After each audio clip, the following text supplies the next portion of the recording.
iri dini twarijemo ariko turisangamo abantu uretse natwe twebwe ubwacu kandi ntibibaho ko ntibinashoboka ko ntibishobora gushoboka gushobora kwinjira mu isi yo kugeragezwa. Hanyuma iri jambo rivuga ngo icyaha nibwo bugome.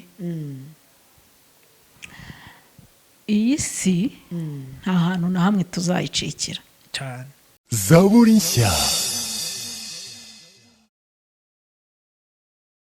Bakunzi ba Zaburi nshya, nongeye kubasuza mu izina rya Yesu Kristo. Ndabifuriza amahoro y'Imana ngo abane namwe. Nitwa Plaisir Ntaganzwa. Nshimye Imana ko idutije uyu mwanya kugira ngo twongere tuyivugire. Ngira ngo nkuko mumaze kubimenyera, tujya dutumira abakunzi b'umusaraba tukaganira ibyuruza umutima byatuma abari mu itorero rya Kristo basubizwamo intege mu rugendo, tukongera kwiringira Imana Data twese yaduhamagaye. Uyu munsi wa none rero munyemere twakira uyu mukozi w'Imana. Nzi ko abantu benshi bari buze kumugiraho umugisha, kandi kubw'icyubahiro cy'Imana turaza gukora icyo umwami Imana ashaka, atari ku bwacu ahubwo ariko ubw'umwuka w'Imana uri muri twebwe. Ku ijambo ry'Imana riravuga ngo abayoborwa n'umwuka w'Imana nibo bana b'Imana. Yesu abamugisha. Nitwa Plaisir Ntaganzwa. Hanyuma umutumirwa wacu reka tumwakire, tumwemerera asuhuza abakunzi ba Zaburi nshya, hanyuma tubone ko twaganira hamwe na mwuka wera. Imana abamugisha. Haleluya. Amen. Ndabasuhuje mu izina rya Yesu Kristo. Imana y'amahoro nibaho umugisha. Amen. Turakwikirije mu izina rya Yesu, kandi dushima Imana ko twongeye kukubona. Amen. Yesu ashimwe mukozi w'Imana. Yesu ahibazwe. Umeze neza? Ndashima Imana. Amen. Turakwakiriye kuri Zaburi nshya. Abantu benshi bamaze kukumenya, ariko harimo n'abatakuzi. Niyo mpamvu mbere ko wenda tugira ibindi tuvuga, twakwemerera uko twibwira neza, hanyuma tukaza kuganira neza n'abatakuzi bakumenya. Yego. Amazina yanjye nitwa Umutangana Claudine. Ndi umukristo mu itorero rya ADEPR. Mbarizwa i Muhanga. Paruwase ni Gahogo. Itorero rya Gahogo cyahoze ari umudugudu, ubu ni itorero. Hanyuma rero mu rurembo rwa Nyabisindu muri ADEPR. Yego. Arakoze cyane. Imana imuha umukozi w'Imana Claudine.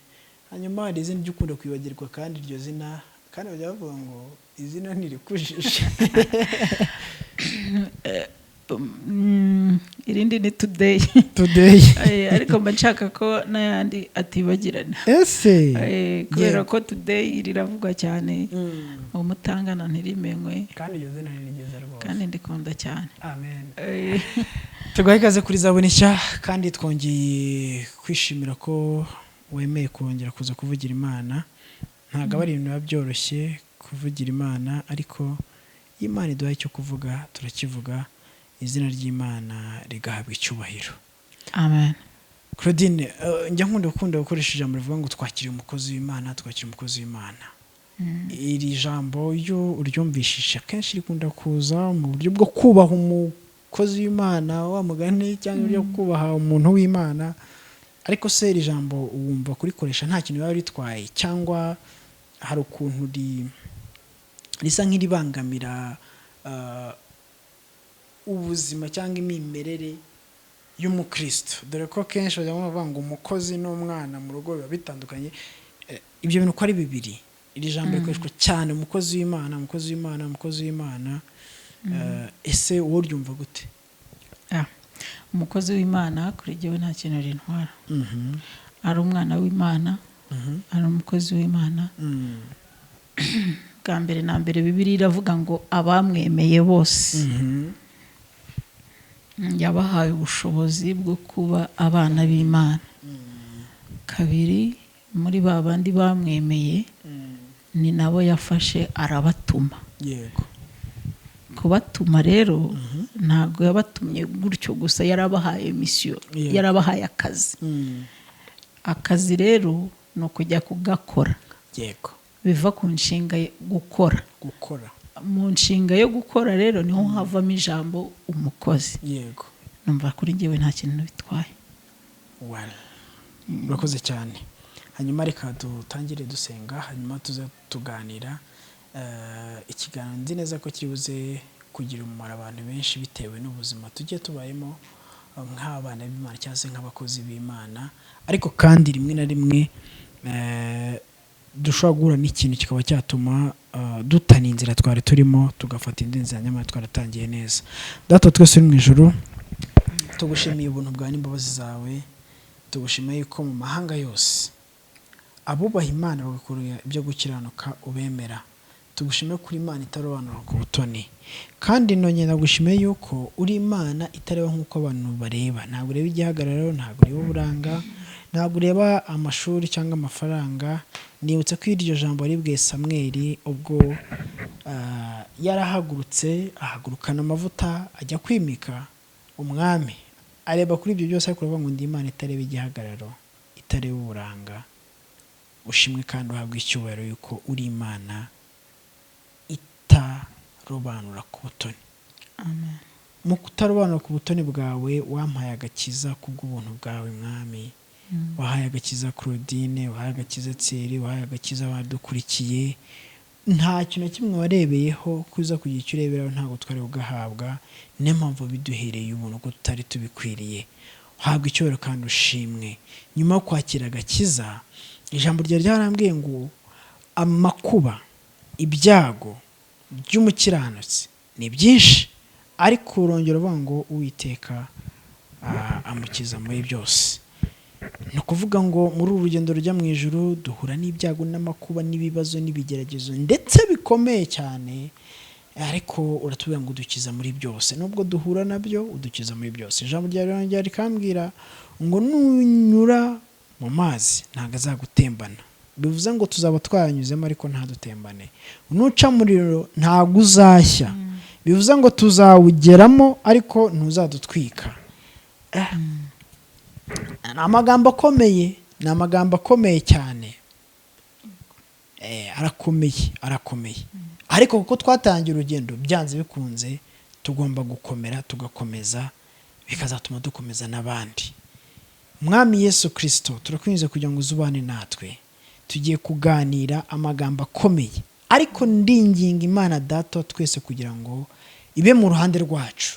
Ibyo tuvuga byose ntagire na kimwe kiva mu bitekerezo byacu, ahubwo bive mu gushaka kwawe Kristo. Reka Umwuka Wera tuyobore kuva dutangiye kujya dusoje, kandi icyubahiro cy'Imana kimanuke ube muri Claudine, avugishijwe nawe. Nanjye please urubane nanjye. Umwuka Wera w'Imana abane n'abadukurikiye kugira ngo bagire icyo bungukira muri iki kiganiro mu izina rya Yesu. Amen. Amen. Amen. Claudine, nifuje ko tuganira ijambo rivuga ngo ibikomere abakristo duhura nabyo muri uyu muhamagaro, muri uyu murimo, mu buzima bwo kwakira agakiza. Ese umuntu akwiriye kubibamo gute kugira ngo agakiza cyangwa umwana yakiriye adahungabanywa nabyo bikaba byatuma akuramo inda? Biko byumva? Umwana yakiriye? Umwana dufite, ijambo ry'Imana rivuga ngo ufite uwo mwana afite ubugingo, utamufite nta bugingo afite. Bivuze ngo twese hari umwana dufite, umukristo hari umwana afite, kandi birasaba kwigengesera kugira ngo umwana atazagenda. Ese ni gute umuntu wagize ibyago byo guhura n'ibikomere nyuma yo kwakira agakiza? Kandi ibikomere turaspecifiya, tuvuga ibikomere byo mu murimo, mimbere mu idini, mu itorero abarizwamo, mu murimo akora. Ese ni gute akwiriye kwitwara, ni gute akwiriye kubana nabyo, hanyuma bikaba byatuma umwana adahungabana yakiriye ariko gakiza? Iyo niyo topic yo kuganira, ariko mbere byose ndagira ngo tubanze dusobanukirwe ese ibigeragezo ku mukristo niki, bimufasha iki muri uru rugendo? Ibigeragezo, yego. mbere yo kwinjira mu bikomere, reka mvuge ku bigeragezo mu buryo butatu.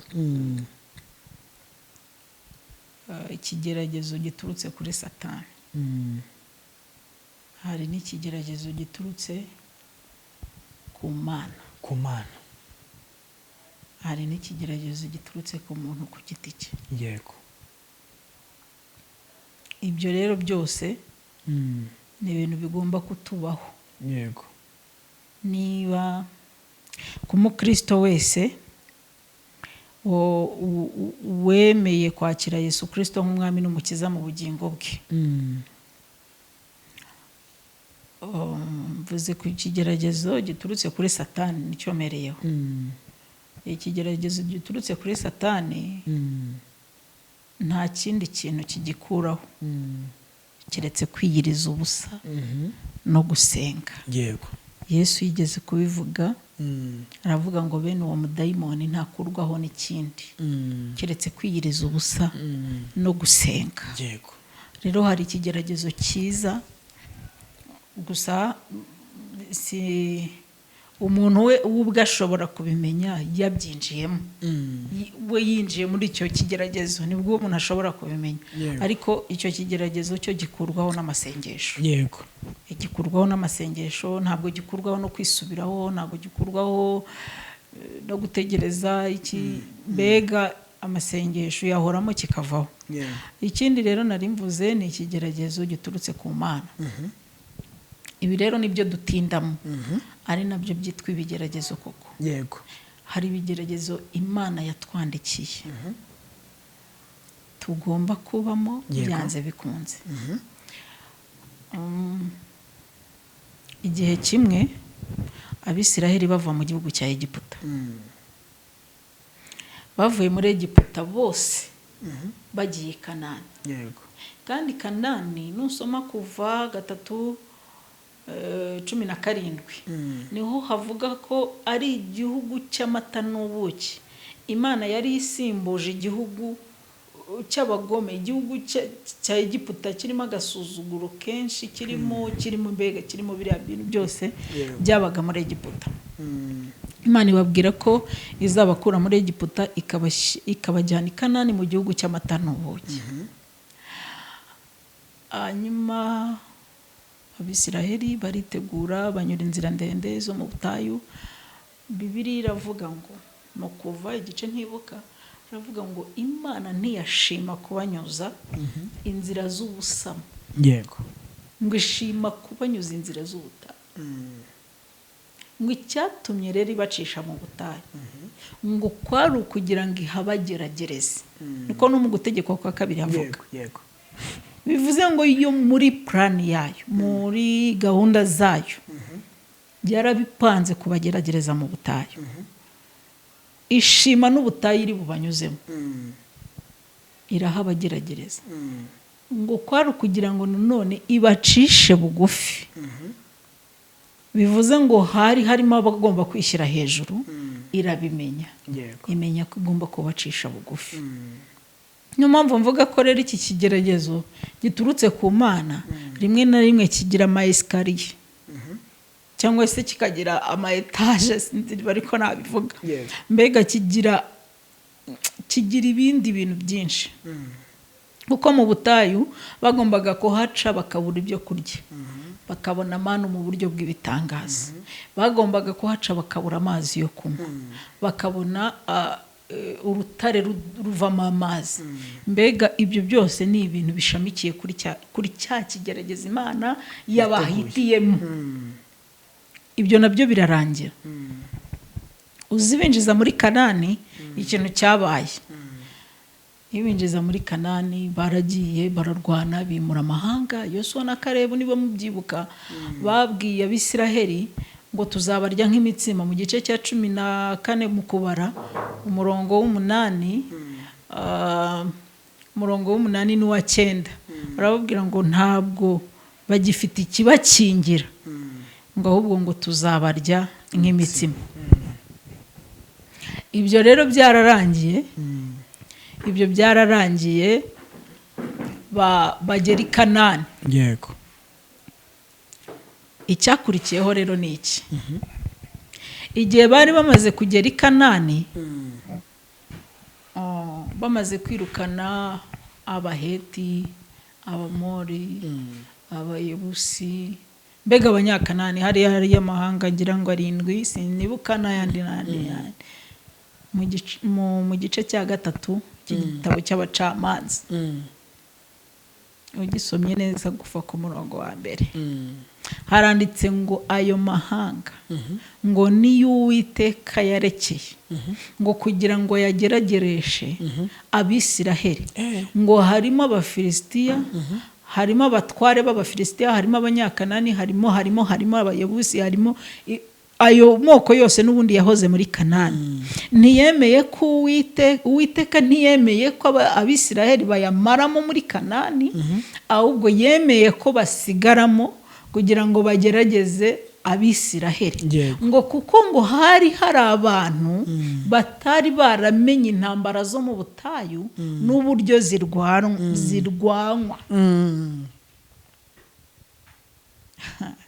Rero ku mukristo agomba kuba yiteguye guhura n'urugamba, kubera ko Imana ishobora kuba itararetse Abayebusi n'Abaheti n'abaki, ariko igasigariza Abafilisitiya n'abandi. Yego. Ibyo rero nibyo bigeragezo duhura nabyo tugatindamo. Ibyo rero nta kintu na kimwe wakora kugira ngo birangire, kereka guhora uri inshuti n'Imana kugeza igihe izabishakira ikarangiza intambara yayo. Kuko niba yaganiriye na Satani, Imana iterera ikiganiro na Satani, yemerera Satani kumuha Yobu, iramubwira ngo nguriya ndamuguhaye, genda umugenzi uko ushaka, icyo nkwimye ni kimwe, ni ubugingo. Yobu yararwaye, ibyo aho ikiganiro cyabereye ntabwo Yobu yari ahari, ariko Imana yarabishimye, ibona ko Yobu azabirangiza ayubahishije. Imana ishima kumwicaza aho ngaho kugeza ubwo abana bapfa, kugeza ubwo amatungo apfa, kugeza n'ubwo umubiri we ubora areba, kugeza n'igihe Yobu yavuze ngo nzareba Imana yanjye ngifite ubugingo, umubiri wanjye nubwo uzaba umaze kubora. Rero ni ibintu biba bikomeye ku rugendo rw'umukristo, ariko biri ngombwa. Icyo nicyo kigeragezo gishobora gutinda ku mukristo, kandi umukristo ugeragezwa ntabwo ari uko ari umunyabyaha. Ntabwo ari uko ari umunyabyaha. Urakoze cyane, utubwiye ku kigeragezo Imana yaguhitiyemo. Hanyuma bya bigeragezo noneho wowe witera. Hari akandi rero, icyo ngiki kigeragezo cya gatatu ni ikigeragezo umuntu yitera, kizanwa nuko yabyiteye. Ndavuga ku muntu umwe gusa, umugabo witwa Yobu. Ndavuga ku muntu witwa Kayini. Kayini kugira ngo abe ikivume byaturutse kuri we, kuko yagambiriye kwica murumuna we Abeli. Noneho ijambo riravuga ngo ni Imana yamubwiye ngo ibyaha byitugatugira ku rugi rw'umutima wawe, ariko ni wowe ukwiriye kubitegeka. Mu yandi magambo yaramubwiye ngo nubitegeka ntibize, ntabwo bize, ariko nubitegeka bikaza biraza. Icyakurikiyeho we yarabihaye, yarabikinguriye, biraza. Uhereye ako kanya kimara kubikora abikivume, ahinduka inzererezi. Ibyo rero ni ibyo umuntu aba yiteye ku giti cye. Hari n'ibindi umuntu yikururira. Rero ikigeragezo ubundi umuntu yizaniye gikurwaho no kwikosora. Yego. Kwikosora, akongera akigarukamo. Wenda turaza kongera kubigarukaho nitugera muri cya gice gikomeye cy'ibikomere, turaza kubigarukamo. Yego. Hanyuma utubwiye ibigeragezo bitatu, ibyo Satani agutera bigakurwaho no kujya gute no gusenga. Hanyuma ibyo Imana igutera, hanyuma n'ibyo umuntu yitera. Ndagira ngo dusobanurire, ese ibigeragezo Imana ishyira imbere yawe ukabiginjiramo, ibyo bigeragezo ushobora kubisengera Imana ikabikuraho? Kuko akenshi n'igihe Imana igutegura ibiguteguza ikavuga ati mwana wanjye mbara imbaraga ngiye kugucisha ahantu hakomeye. rimwe na rimwe ikaba yanerura ikakubwira ibyo ugiye kunyuramo. Ese ushobora kubisengera ukaba wabifatira amasengesho menshi, dore hari n'abantu baba bazi gutereta Imana ikaba yabikuraho. Ese ntabwo bishoboka. Noneho ikindi, ibyo bigeragezo twe tunyuramo bidufasha iki nk'abakristo? Ibyo ngibyo Imana yaduteye. Turagaruka ku ijambo ry'Imana riri muri Yohana igice cya 9. Ntabwo twagenda tubisoma kuko byaba byinshi. Yego. Ariko Yohana igice cy'9 duhereye ku murongo waho wa mbere, harimo umuntu wari waravutse ari impumyi. Yego.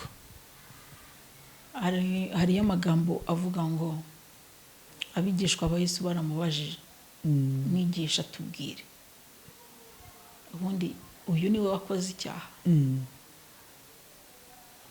Noneho ukibaza, se yaba yarakoze icyaha atari yabaho ko yavutse ari impumyi? Kabiri, ababyeyi be nibo bakoze icyaha.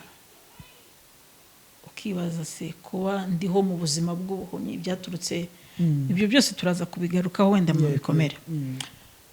Kuba njyewe mbayeho mu buzima bw'ubuhumyi no kubera ibyaha by'ababyeyi banjye? Yesu mu kubasubiza yarabasubije ngo oya, si we wakoze icyaha. Nta nubwo ubwe, nta nubwo ababyeyi bari bo bakoze icyaha, ngo ahubwo ni ukugira ngo imirimo y'Imana yerekanirwe muri we. Warumbajije ute se ikigerageza Imana iguhitiyemo ushobora gusenga kigakurwaho? Mu ijambo rimwe, Imana yishakira inzira zo kugarurirwamo icyubahiro. Yego. Ishobora kumpagararaho mu buryo bumwe cyangwa ubundi, ikangerageza mu buryo bumwe cyangwa ubundi, kugeza igihe nzasohokera muri cya kigeragezo icyubahiro kigahabwa Imana. Niba wibuka Saduraka, Meshaki na Abedenego, Imana yari ishoboye kubagarura cyangwa kubakiza batageze mu itanura ry'umuriro. Ariko iyo bakiza batageze mu itanura ry'umuriro, ntekereza ko abantu batari kwikubita hasi ngo bavuge ngo Imana ya Saduraka na Meshaki na Abedenego niyo ikwiriye guhimbazwa. Rero sinzi ko ushobora gusenga amasengesho angana iki kugira ngo cya kigeragezo gikurweho. Ntabwo mbizi, sindabyumva, sindabisoma muri Bibiliya. Ntabwo yewe akenshi nkunda kubikubwira ko nkunda gufata ingero muri Bibiliya. Ntabwo ndamenya ngo ikigerageza Imana yemeye kunyuramo gikurwaho n'amasengesho runaka cyangwa se n'iminsi myinshi. Niba wibuka neza Aburahamu na Sara, Imana yarababwiye ngo umwaka utaha nk'iki gihe, aho ndahasoma kugira ngo ntaza kubivuga nabi. Itangiriro igice cya 18, yarababwiye ngo hari ikinaniro Uwiteka se mu gihe cyashyizweho. Mu gihe cyashyizweho. Ego. Ni ukuvuga ngo hari igihe Imana iba yarabitegekeye runaka. Imana rero niba yaravuze 6:00 kuri yo, izaza 6:00.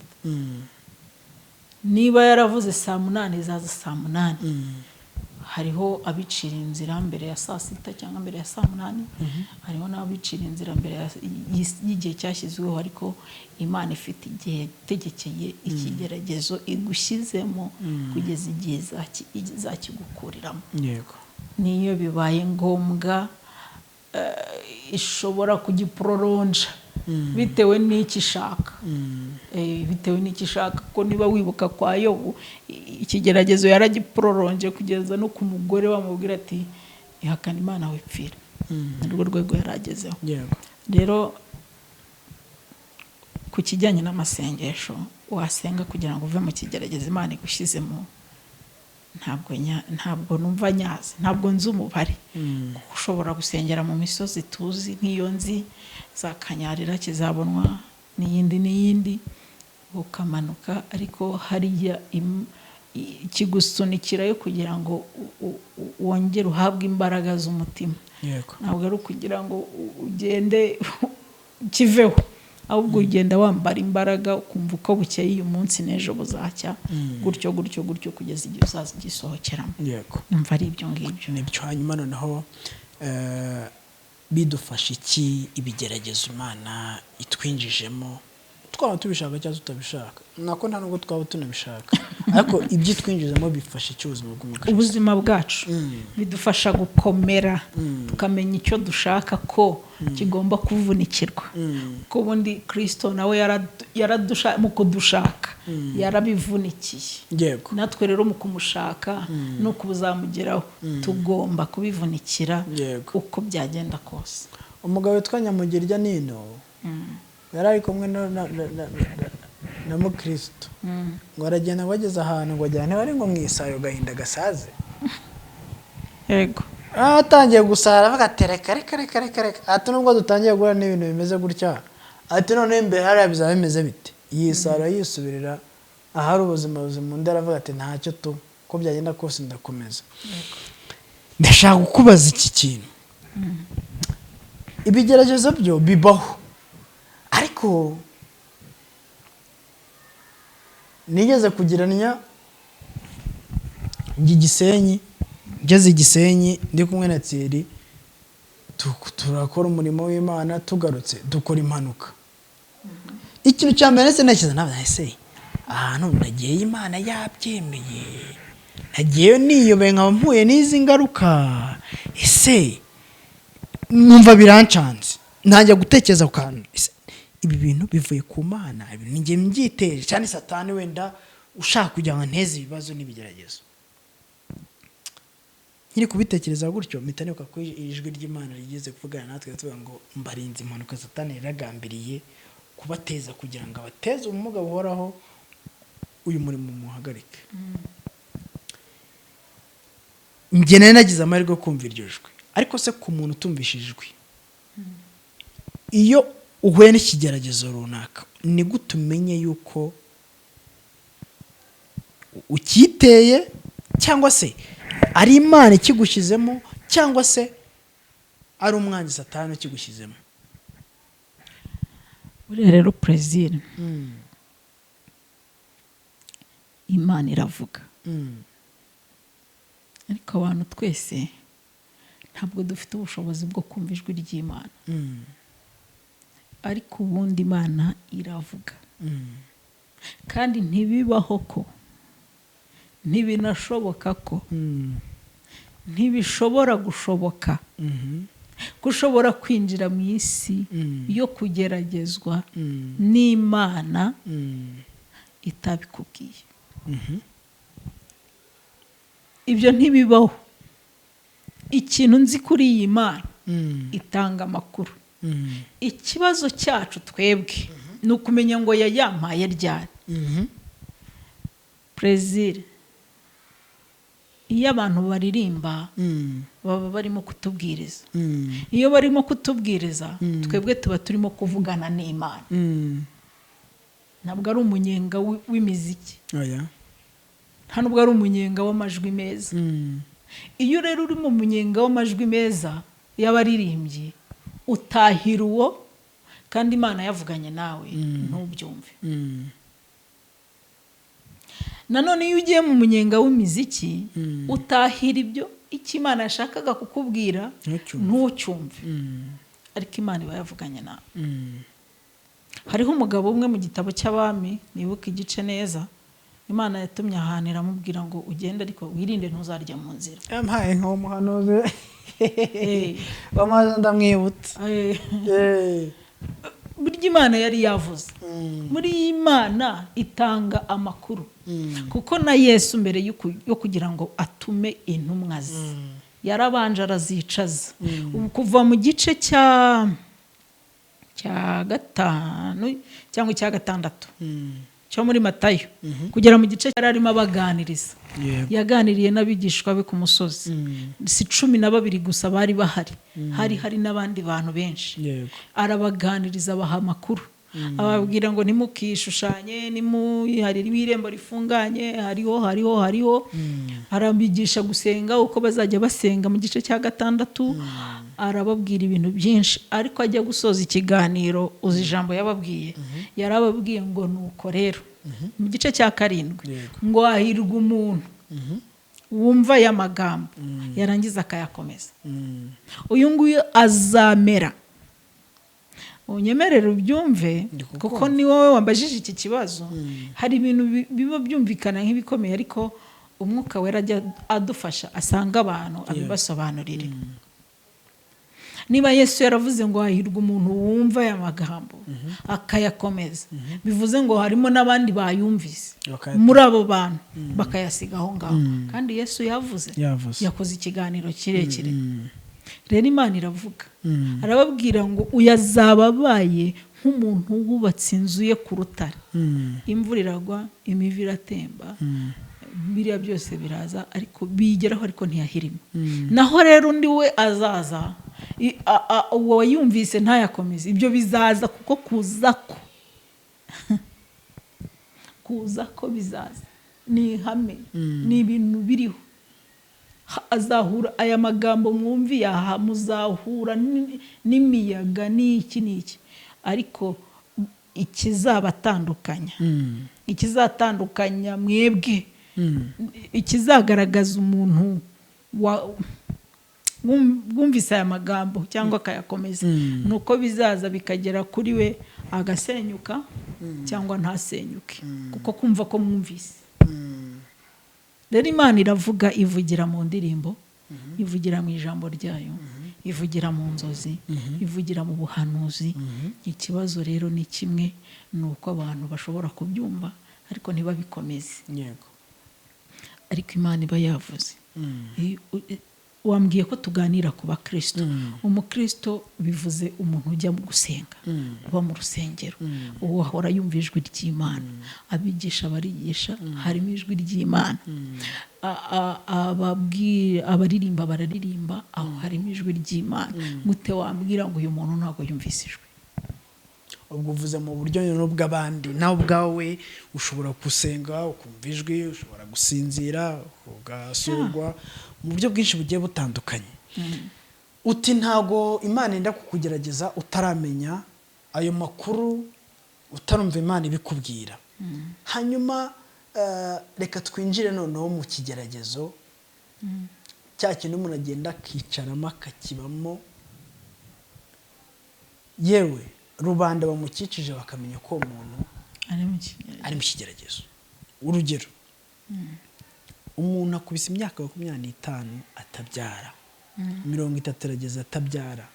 Icyo ni ikigeragezo kigaragara buri wese. Noneho reka twinjire mu aho ikigeragezo cyabaye ikigeragezo, kikagenda kikabyimba kikagera ubwo gihinduka ikintu bita igikomere cy'ubuzima bwawe bwose. Ese ni gute umukristo akwiriye kubamo? Impamvu niyo kubikubwira gutyo, reka mbanze ngusomere message mperutse kwakira ifite ingufu cyane. Numva biranandenze, ariko ndavuga ni Mwami urengere ubwoko bwawe, kuko ntabwo byoroshye. Ni umukristo, umukristo wanganirije, ariko akamusomera aka message gatoya cyane, noneho umbwire.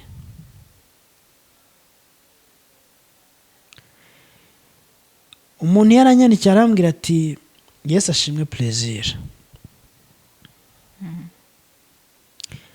Plaisir, mperutse kugusaba rendez-vous, umbwira ko nabanza kugusobanurira icyo ngushakira kuri telefone kugira ngo tuzabonane noneho tuganire neza.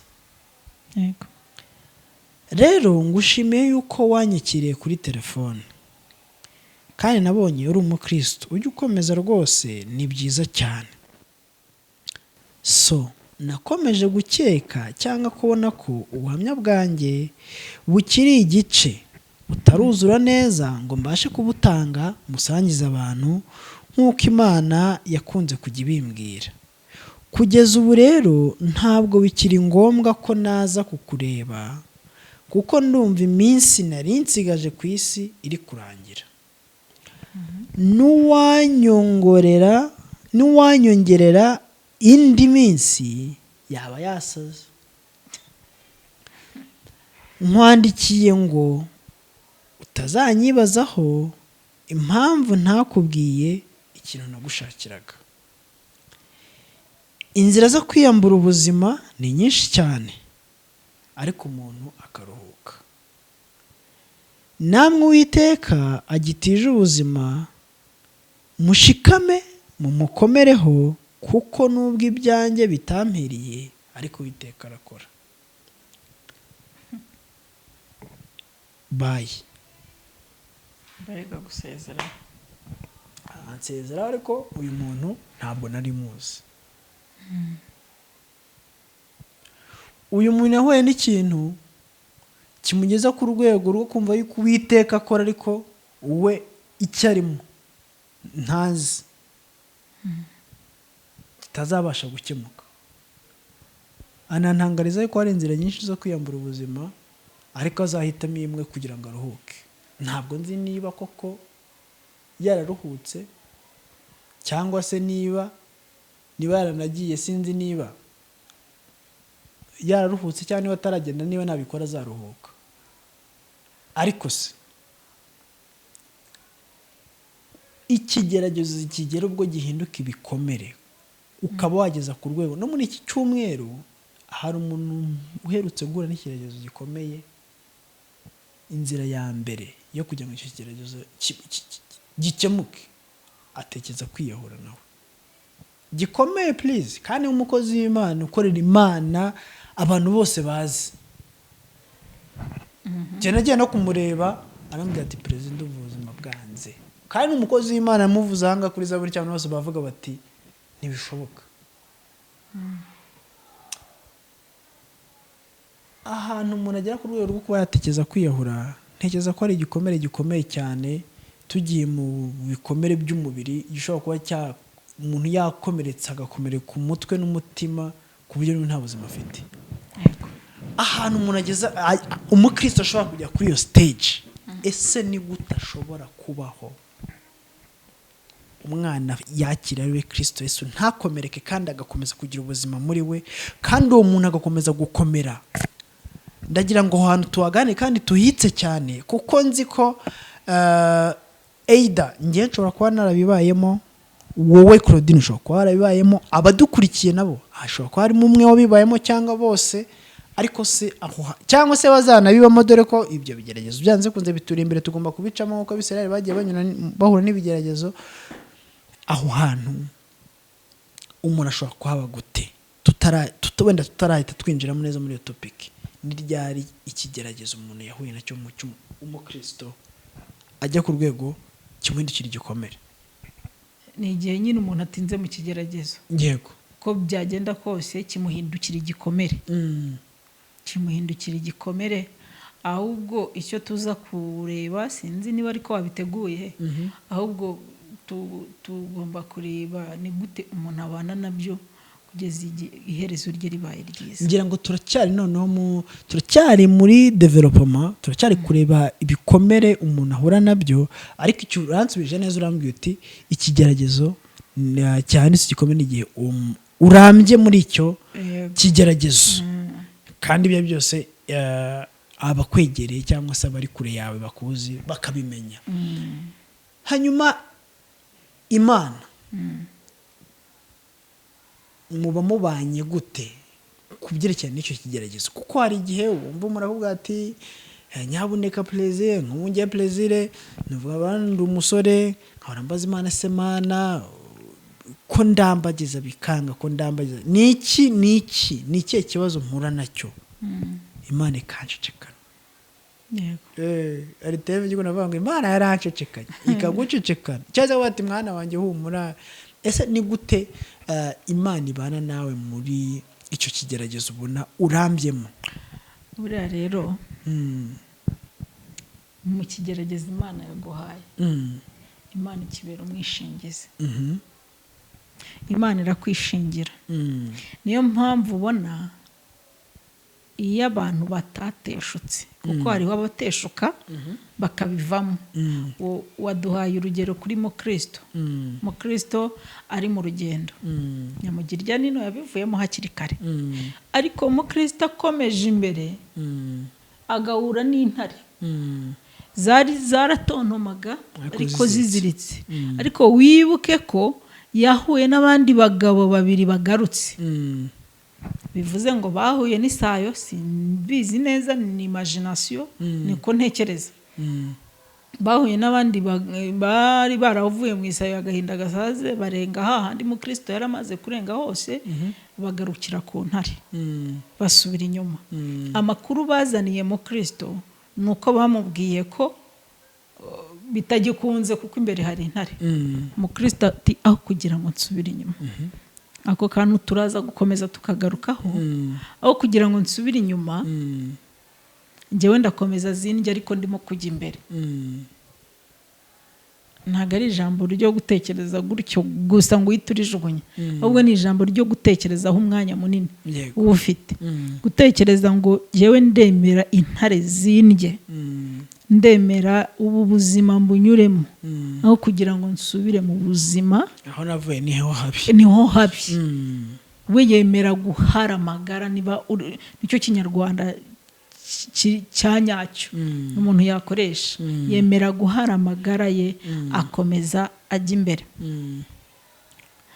rero warumbajije uti hari igihe umusore yaguhamagara nirwo rugero warukoresheje kubera kuramba mu kigeragezo cyane rimwe na rimwe ukaba wanabaza Imana utise Mana ibintu bizagira iherezo ryari ubuzima mbayemo bumeze gutya si iki kintu kimbayeho yego hanyuma rero buriya ikigeragezo ugomba kubana n'Imana ukumva ko nta yindi yo kwizerwa ibaho kuko Pawulo yabwiye Timoteyo aramubwira ati igihe yaramwohereje muri Efeso aramubwira ati nkohereje muri Efeso hari abantu bahakanye ukuri barangije bavana n'abandi bantu mu kuri aranabamubwira yego barimo bitwa Bahumenayo aramubwira ati ariko rero nusanga abantu batizera Imana uzabihorere kuko Imana yo niyo kwizerwa nubwo abantu batayizera yo ntizabura abantu bayizera kugeza ubwo yanamubwiye ku murongo wa 19 w'igice cya kabiri aramubwira ngo urufatiro rukomeye rw'Imana ruracyahagaze rwanditseho ngo Uwiteka abantu mu by'ukuri hariho abantu tugarutse kwa Meshake na Sadraka na Bedenego hariho abantu benshi bari baravanye i Yerusalemu ntago Meshake Sadraka na Bedenego na Danieli bavuye yari abasore bane gusa ahubwo bavuyeyo n'abandi basore ariko impamvu ari bo bavugwa nuko abandi bari bemeye imico yose y'i Babuloni mbega mu yandi magambo ntago batekerezaga Imana iri hejuru y'i Babuloni ariko abandi bo bavugaga ko Imana yabo y'i Yerusalemu bayimukanye bayijyanye i Babuloni rero bivuze ngo birashoboka ko umuntu aba mu kigeragezo ariko agakomeza kuguma ku Mana ye babanye mbere yuko yinjira mu kigeragezo hanyuma hari n'abandi bahita bavuga bati iyi Mana nta kishoboye reka duhitemo kwiyahura icyo gihe rwose umutima utizeye ntunezeza Imana yego abanditsi bagiye bakunda kubigarukaho baravuga ngo ubundi mfatiro zishenywe umukiranutsi yakora iki ubundi yakora iki nyine bivuze ngo hariho igihe cyo kubaho kw'inyubako zihagaze hariho n'igihe cyo gusenywa kw'inyubako ahubwo icyo gihe rero nicyo umukristo akwiriye kwiga mu gihe imfatiro ze zishenywe kuko byange bikunde umukristo azageragezwa yego ahubwo witeguye ate kugerageza umukristo yiteguye ate kuba mu bigeragezo yiteguye ate kunezeza Imana mu bigeragezo nitugaruka kuri Yobu tuzasanga yaravuze mu gice cya 27 yaravuze ngo kugeza ubwo nzapfa yego sinzikuraho kuba inyangamugayo hari n'ahandi yavuze ngo jyewe naho yanyica nzapfa nyiringira ayo magambo ni ay'umukristo, ni ay'umutima unezeza Imana. Yego. Nta kuntu rero waba ufite ibyo byiringiro ngo Imana igusige. Ariko hari n'uwundi uvuga ngo wajya hariya bakampa agati ko nabyara. Gonzaga yarabiririmbye aravuga ngo hari igihe Satani atanga urubyaro ariko mu gihe kigeze ngo arabisubiza. Rero mu by'ukuri ikintu cyabera cyiza umukristo ni uko agomba kumenya ko nta bushobozi afite bwo guhindura ibigeragezo bimuriho uwo bwe. Nta kintu afite cyo gukora kugira ngo ahindure ibigeragezo bimwizingiyeho, ahubwo umukristo akwiriye guhindukirira Imana akayibwira ngo uri uwo kwizerwa, ngeragejwe cyangwa ntanageragejwe. Ibyo bimuha imbaraga zo gukomera. Ibi bihe ndimo, niba mbuze urubyaro, niba ntari nashaka, niba mbayeho nibuka ikindi wambwiye, ariko ibyo bigerageza umukristo ahura nabyo biratandukanye, ariko ikiriho cyo ni ukuvuga ngo uko byagenda kose ni Imana turi kumwe. Njyewe nakunze kugendera ku rwanjye ruhande. Hari ikintu nakundaga kwibaza mu rugendo rwanjye, kuba ngeze aha nanjye si uko ntari nahura n'ikintu kinkomereye. Ikintu nkunda kwibaza bwa mbere kiravuga ngo muri ibi biri kumbaho harimo uburangare bwanjye. Ariko kwa wundi uvuga ngo ninjye wakiteye iki kigeragezo. Njyewe nicyo kibazo nkunda kwibaza ku giti cyanjye. Ubu rero iyo nisubije nanone ndisubiza bikampa izindi mbaraga cyangwa bikambwira ikindi cyo gukora. Niba nta burangare mfite ni iki nshobora gukora? Nareba niba ari icyo nkoresha amaboko nkagikora. Nareba niba nta kintu nshobora gukoresha amaboko ngo iki kintu ndimo ngisohokemo, amaboko ubwo nkayashyira ku ruhande. Ese nkoresha ubwenge kugira ngo iki kintu gisohokemo. Ibyo byose ngenda mbyibaza ku rwanjye ruhande, urwo n'urwanjye ruhande. Hanyuma nkamenya uko ngomba kwitwara mu bihe bikomeye, ko nanjye ntabwo nabaho ntanyura mu bintu bikomeye. Yego. Hanyuma urimo urakomeza kuvuga amagambo meza kandi akomeye, ariko kandi buri jambo ryose uri kuvuga umuntu ashobora kuridevelopa kugira ngo urusheho gufasha umukristo. Kandi ibintu by'Imana ntabwo byose twavuga ngo tubirangize, icyakora bike twahawe tukwiriye kubisangira. Reka tujye mu rwego rw'urubyiruko, ngenda urubyiruko nawe urubyiruko. Yego. Niga muri Saint Joseph twari dufite umuprofeseri bamwitaga Makoma. Abantu badukurikiye wenda muramuzi. Yakunze umukobwa, aramukunda, akiri umusore aramukunda kugeza ku rwego yavuze ati ngewe nzanakwishyurira n'amashuri.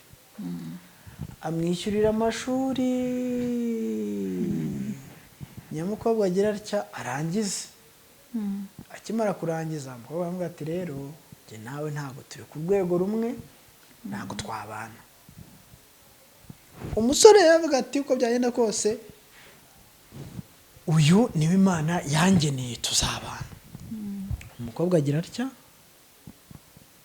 aba aramwanze, aramucitse. Profeseri kuva uwo munsi aravuga ati sinzongera kugira gutya ngo ndarambagiza. Icyo bakivuyemo. Icya kabiri aravuga ati iyi myenda nambaye sinzayikuramo. Urumva? Yewe abanyeshuri bajya bakunda no gutebya bakavuga bati n'uyu musazi sinzawukuraho. Byamaranye icyo gikomere imyaka n'imyaka kugeza ejo bundi apfuye atarashaka. Yego. Kwibariza nk'umusore. Mfite umugabo umusore wa muri Koreya y'Amajyepfo, afite amafaranga menshi. Yakunze umukobwa ugeze ku munota wa nyuma, banza baranerekana. Umukobwa ajya gutya baramwanze. Umusore aravuga ati prezere rero ndakijijwe ariko ikintu bita abakobwa no ntuzongere kukimbwira. Urumva ibyo ni ibikomere by'urugero ngo haye bibiri. Ese umusore umeze nk'abo bombi wahuye n'igikomere kimeze gutyo, umusore wagize atya akarambagiza umukobwa bagakundana bajya kubana famiye y'umukobwa iravuga iti kariya gasore ntabwo tugashaka, ntabwo tujya dushaka abantu baturuka hariya, ntabwo twakwemera kujya gushaka iriya nkandagira bitabo cyangwa se uriya muntu udafite n'urwara rwo kwishima. Impamvu aba ari nyinshi zishobora gutuma umuntu akomereka bingana gutya, kandi wasuzuma ugasanga uwo muntu yarabanye n'Imana neza. Igikomere kimeze gutyo uri umukobwa nyenda umusore, umuntu yacyitwaramo gute? Reka tuganire n'abasore bagenzi bacu, wacyitwaramo gute kugira ngo Kristo wakiriye muri wowe adahungabana kandi ukemera kugicamo kandi ukagicamo ubutwari. Ndagira ngo umenyeshe ko icyo kintu iyo kikubayeho n'utari ukuza arakumenya. Nicyo kigeragezo nabonye mu busore no mu bukobwa cyamamara kikagera kure cyane, rimwe na rimwe ukaba wanyura ahantu ukumva umuntu ari no kukuvuga atanakuzi. So tusobanurire cyangwa se udufashe gusobanukirwa icyo kintu, kuko icyo gikomere Umwuka w'Imana kandi agufasha kugisobanura neza, kuko hari n'umuntu ukomereka muri ubwo buryo agafata icyemezo atagomba gufata.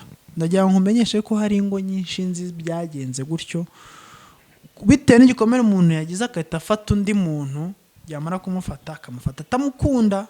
Please, si utuye Muhanga, hari umugabo nzi w'umudiyakoni byagenze gutyo, ashaka umukobwa atamukunda ariko ntajya ataha mu rugo, ngo arye saa sita ntajya ataha mu rugo, ngo aganire n'umugore we ataha aryama gusa.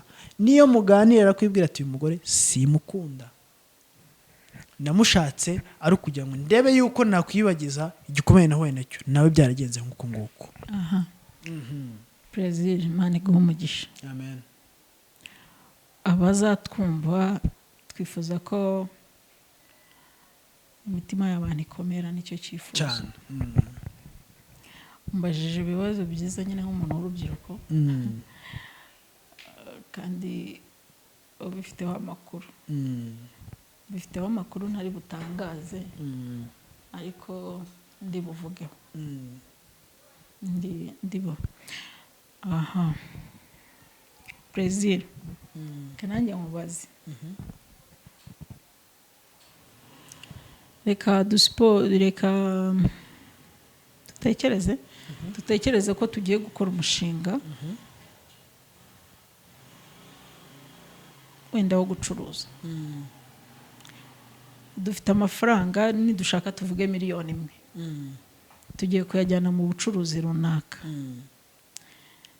Umuntu ajya gucuruza yumva afite iyihe ntego? Umuntu ajya gucuruza afite intego yo kugira ngo abone inyungu mu byo yacuruje.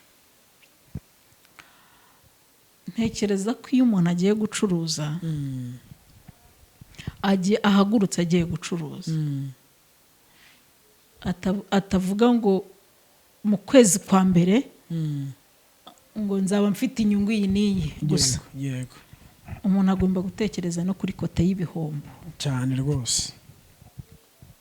Ibyo ntibibaho. Icyo bita guteganya. Ntabwo rero muri ubu buzima umuntu ateganya ibintu byiza bizamubaho gusa. Twagarutse ku busore, ku rubyiruko. Iyo umuntu agiye kurambagiza, njyewe ndarambagizwa, sindambagiza, ariko nanjye mu kurambagizwa kwanjye hari ibyo nteganya, bitewe nyine hari ibyo nteganya. Yego. Ikintu cya mbere umuntu aba agomba gutekereza, cyangwa umuntu aba agomba kugira, ni ukugira intego mu buzima bwe. Yego. Iyo umuntu afite intego muri ubu buzima, ategura ibizabangamira intego. Sinzi niba uri kunyumva neza. 5 Ndi gukumva kuko birandeba. Wowe ejo nujya kurambagiza, ntabwo uzategura ko umukobwa urambagije nakwemera, yego, ngo uhite wumva n'iwabo bakwemeye. Nusanga rero nubitekerezaho mbere yo gukomeza uwo mushinga, yego, uravuga uti uyu mukobwa aranyemeye, ariko si wabo bazanyemera. Iwabo se nibanyemera, iwacu bazamwemera. yego, Ibyo byose uri kubitekerezaho, uteganya ibyabangamira intego ufite. Iyo ugiye kurambagiza umukobwa uba ufite intego yo kubakana nawe, yego, no gukora umuryango muri rusange. yego, Ariko ntiwirengagize ko hari ibintu bibangamira intego, bigaca intege intego. yego, Ariko mu buzima bwawe ugomba kuvuga uti ngomba kubaho mfite umuryango. Niba ugomba kubaho ufite umuryango, ushobora kujya kwa Rusi bikanga, ariko ko kwa Rusi byanze yishe intego, oya, ntagakuyeho ko ugifite intego.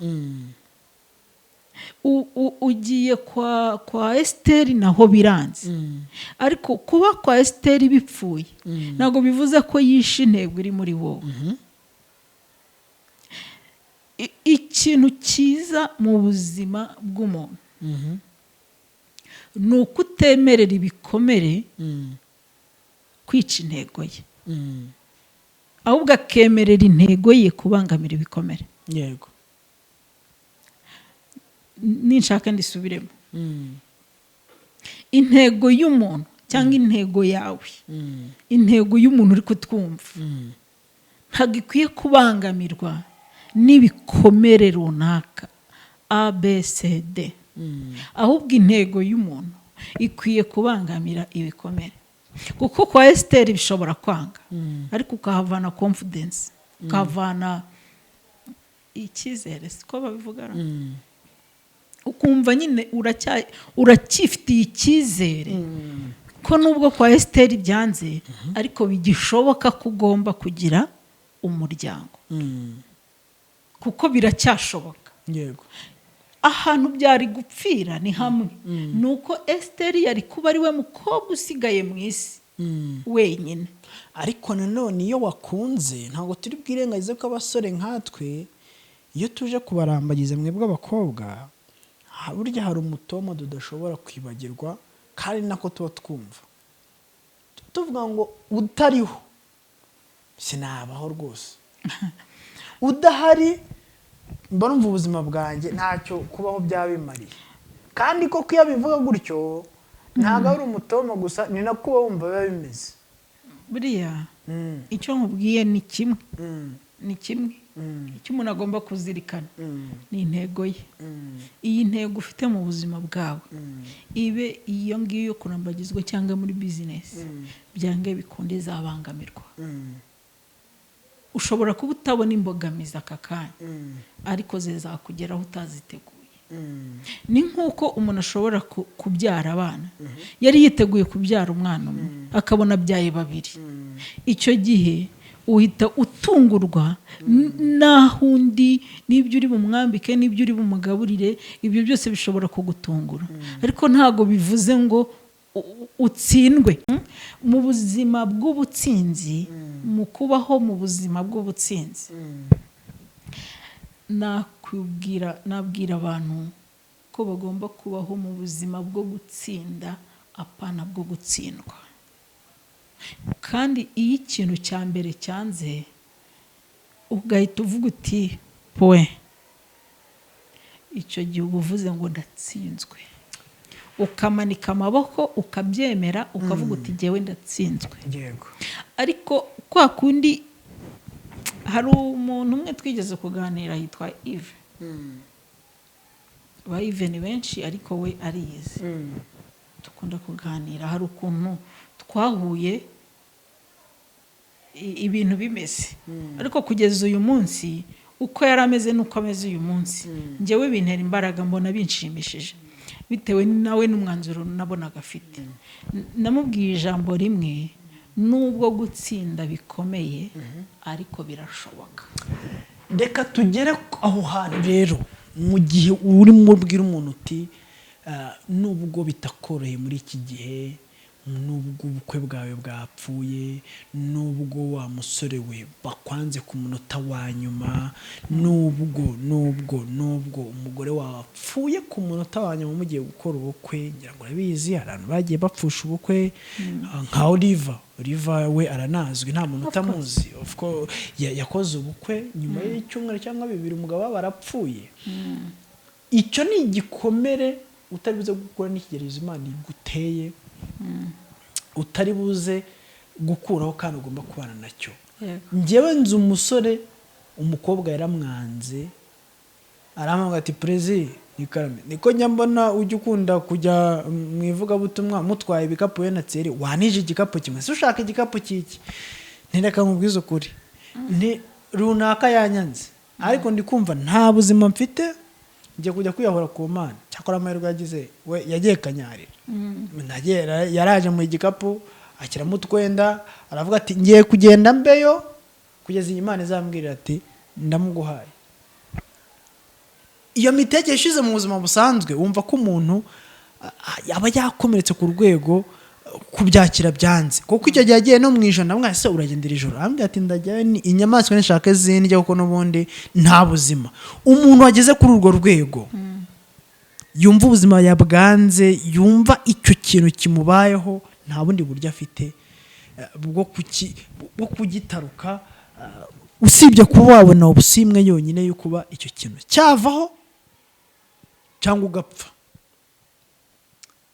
N'ubuhe buryo cyangwa se ni ikihe kintu gishobora kumukiza aho hantu akemera kuba muri icyo gerageza Imana imushyizemo kandi agakomera?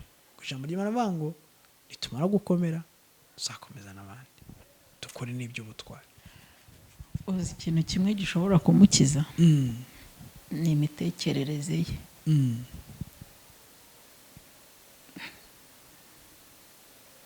Ate ubundi umwanzi urimo kugusura muri icyo gihe ntabwo ari wa mukobwa wakwanze, ahubwo ni icyo umutekerezaho. Imitekerereze y'umuntu ishobora kumubera inshuti nziza cyangwa ikamubera umwanzi we mubi. Imitekerereze ye muri ako kanya, kabone n'ubwo wamusura ukamuganiriza, ibitekerezo bye bimwereka ko urupfu ari rwo gisubizo, ushobora kutagira ikintu umufasha. Ariko wa muntu aramutse ahinduye uko arimo kubitekereza, akavuga ngo uko ndimo kubitekereza ko Esther abaye adahari, ndikwifashisha Esther kuko ntawe nzi, Esther abaye adahari nabaho, akabyibwira gutyo, uzabicunge neza koko yabaho. Ahise ujya kuvuga ngo uzabikore gutyo.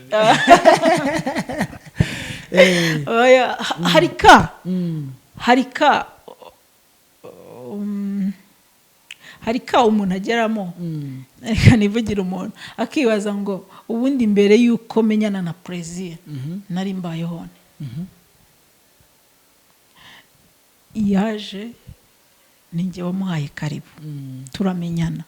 Iyo nabishaka ntabwo tuba tuziranye, ntituba tuganira, ariko kubera ko namuhaye ikaze tukaba turimo kuganira, yazanye byinshi mu buzima bwanjye. Wenda hari imbaraga zindi yamaye, hari izindi courage yamaye, mbega ukabitekereza. Ariko se mbere y'uko we tuhura, ko nitwazanye, mbere y'uko duhura nari mbayeho, icyo gihe nabashaga guseka bigakunda, ukabyipoza ukabyibazaho, nabashaga guseka bigakunda. Ese icyo gihe nakoreraga amafaranga, wenda ku urugero ku bantu babanje kuyakorera, nakoreraga amafaranga nkahirwa. Kuba giye rero ni ikimenyetso cy'uko bigishoboka ko niba mbere y'uko mpura na runaka nari mbayeho mu buzima bw'ibyishimo bigakunda adahari, nari mbayeho mu buzima bwo gukora bigakunda adahari na n'uyu munsi biracyashoboka nyine adahari. Ego. Ati imitekerereze yawe niyo ishobora kugufatira icyemezo cy'ikibi kiri bukubeho cyangwa icyiza bitewe n'igikomere uhuye nacyo. Tukiri aho tugira ngo nkwibutse ko muganga nta muti ubaho mu isi ashobora kuguha ngo ukuvure icyo kintu. Ni wowe muganga wawe. Umuntu ni we muganga we mu gihe cy'igikomere cye. Yego. Ni we muntu ushobora kwivura. Ni we muntu ushobora guhindura. Hari akantu njya nkunda. Akambwira akantu. Uramutse ubaye uri mu bwato, uri mu mazi, ugahura n'umuyaga mwinshi. Icyo gihe ufite ubushobozi bwo guhindura icyerekezo cy'umuyaga? Ntabwo bishoboka. Ko bidashoboka se wakora iki?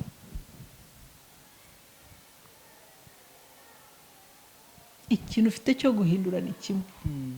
Ni ubwato wicayemo. Ni ukoroshya ubwato. Uhita uhunga umuyaga niba wari uri kuguturuka imbere, kuko umuyaga ugira icyerekezo. Ugahita ugasubira inyuma, kandi ukabona uburyo bwo kuva muri ya mazi. Ariko nukomeza ugahatiriza ukomeza imbere muri wa muyaga, urakwica. Rero umuyaga mwinshi mu nyanja, umuntu ntashobora guhindura icyerekezo cy'umuyaga, ariko abasha guhindura icyerekezo cy'ubwato bwe, ariko agakomeza akabaho kandi ukambuka cyane, ndetse ukagera hakurya n'icyo ushaka kugeraho ukakigeraho, kandi umuyaga waje. Ikizatuma umuyaga uwucika no kutazahatiriza. Yes. Ahubwo uzanyura indi nzira. Yes. Yesu aguha umugisha cyane. Ngira ngo bene data cyangwa se inshuti zacu, abakiri abasore mwumviyeho, mwebwe abakobwa mwakomeretse, mwebwe abasore mwakomeretse, ngira ngo murumvishije. Reka twigire mu idini. Yesu yaravuze ngo burya Yesu niba ari ukwanga idini, niba ari iki, akwanza arazi ibyo bazamukorera. Yangaga ikintu bita abanyedini, ariko n'abanyedini bungu nabo ubwabo banza babizi. Hari umunyedini ugeze kumbwira ati idini ni ribi, idini ni ribi ryanakwica. Reka ibyo tubiveho, nkubaze mpereye kuri iki kintu. Uhuye n'ikigeragezo, reka dutange urugero rw'umuntu wagize gutya, akora ubukwe, amaze gukora ubukwe umugabo ahita apfa. Abanyedini, ntabwo mvuze abanyetorero, abanyedini. Yego. Kandi abantu b'Imana batandukanye iki kintu. Abanyedini ni abantu nyine babarizwa mu idini, bagendera mu mihango y'idini, ariko batari abanyetoro, mbese batari mu rugendo rujya mu ijuru. Bati Korodini agize gutya ariyobora, niyo mpamvu umugabo wapfuye akimara gukora ubukwe. Kandi Imana yaramubujije. Burya twaranasenganye Imana ikajya imuhuza, ariko yari yananze kumva. Urumva? Mbese abanyedini bakagutyaza neza ku kintu cyerekeranye n'iki, n'amagambo. Nabize amagambo y'abarokore ariruka. Wagira ngo yatega indege, ay'abapagani atega igare. Ariruka. Siko watura mu cyumba, umugabo wari mu kazi akahita guhamagara ati se byagenze gute ko bambwiye ngo wakoze gutya na gutya.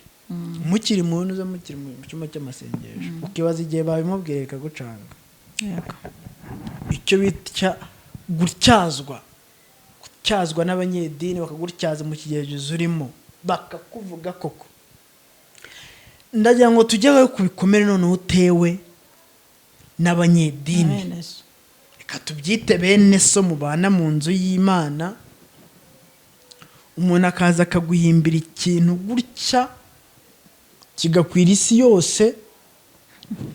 Pastor mwe duherutse kuganira, aravuga ati ngiye gukora ubukwe rwose, twakoze amasengesho tumaze gukora amasengesho ndaruhana y'indushye cyane ngeze mu ma saa 9 ndaryama ndasinzira.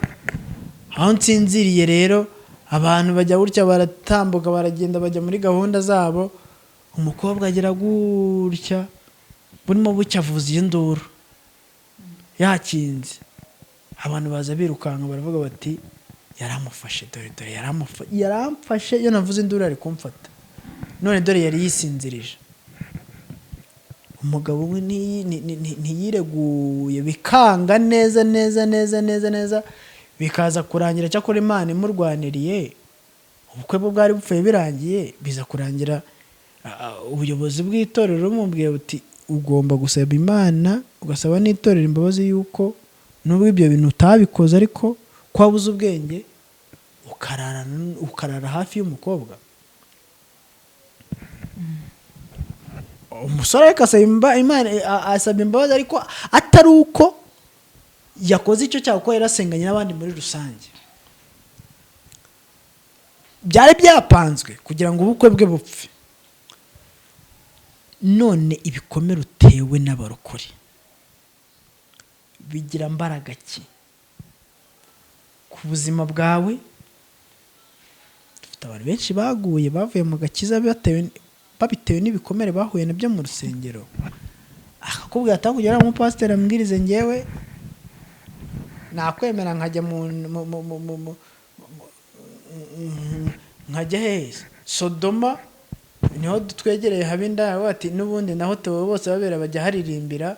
Ubwo ndavuga muri CD bagacuranga CD n'ubundi akamvira ubutumwa, aho kugira ngo abwirizwe n'umuntu amukora ibintu nk'ibyo ngibyo. Ibikomere watewe nawe mu nzu y'Imana, umuntu wabitewe yabana nabyo gutari ko agakomeza agasenga akabana n'Imana neza, kandi akagenda mu bya jambo wanditse wahera yavuze ngo mwe kwirengagiza guterana kwera nk'uko bamwe babigira.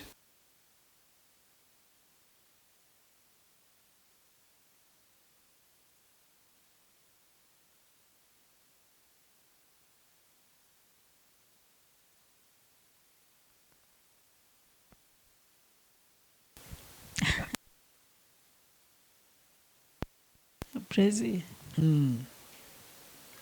Imana ni Imana, ntihinduka. Ibyo twakora byose Imana ni Imana, kandi iyo ntihinduka. Rero hari ijambo nakubwiye dukomeza kuza kugenda tugarukaho. Ijambo rivuga intego yawe, ubundi n'intego ki. Imana ishimwe kubw'uwo musore umpayeho urugero, wasabye imbabazi ariko atari uko yakoze icyaha, ariko kugira ngo intego ye isohore.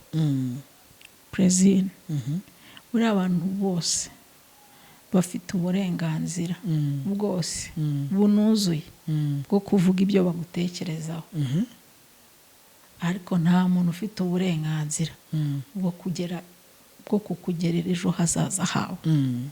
Ni wowe ufite uburenganzira mu biganza byawe byo gutegura ejo hazaza hawe. Yego. Sinzi neza niba ikiza nuko wowe ubyumva. Yego byumva. Buri muntu wese afite uburenganzira bwo kukuvugaho icyo ashaka. Yakuvuga neza, yakuvuga neza, yakuvuga nabi, cyangwa akakuvuga nabi, yaguhimbira, yagutega, yavuga ibyo abona. Buri kintu cyose umuntu abifitiye uburenganzira bwuzuye 100%. Ariko nta muntu ufite uburenganzira bwo kukwinjirira muri gahunda yawe y'ejo hazaza. Ni wowe ufite ubushobozi bwo gutegura kuri ejo hawe hazaza. Tutirengagije, ntekereza ko ibyo ngibyo waba utari wabinyuramo bigendanye n'uruvugo cyangwa amagambo. Ku rwanjye ruhande nanjye ntabwo naba ntari nabinyuramo, ariko tuzi aho tujya, tuzi n'iki tujyanye, tuzi n'icyo gukora. Yego. Buriya ushobora kuririmbana n'umuntu we akabura amahoro kugira ngo wowe ubure amahoro. Kuko jewe ku rwanjye ruhande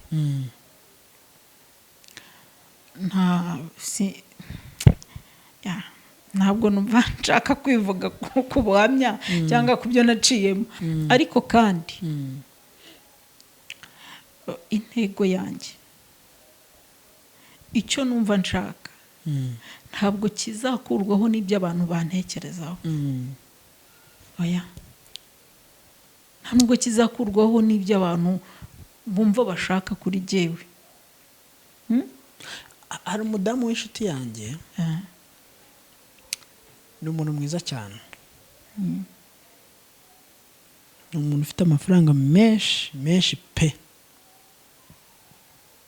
ariko ni umuntu mwiza cyane,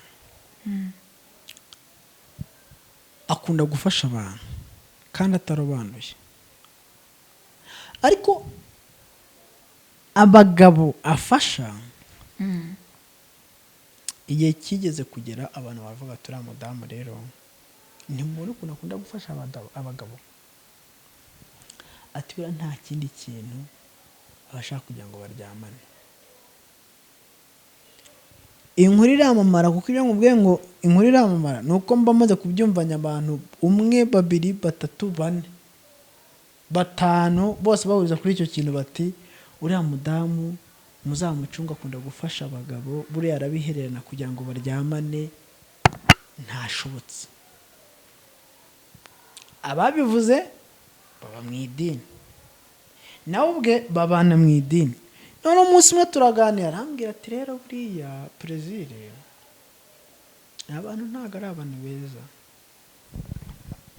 Njyewe ibi bintu mfite ahantu byavuye ndahazi, nabibonye bingoye cyane, Imana ijya imbwira ko izangirira neza. Ntabwo nakwirengagiza abantu bavuye nkawe Imana yankuye, bari nk'ahantu Imana yankuye, ngo mbere kubagirira neza kandi mfite uburyo. Ariko ibintu abantu birirwa bamvuga, kubona umuntu w'umudamu nkanjye bavuga ngo nirirwa nsambana nkagura abagabo, kandi mu by'ukuri mba nabafashije kugira ngo nabo bagire ubuzima bwiza.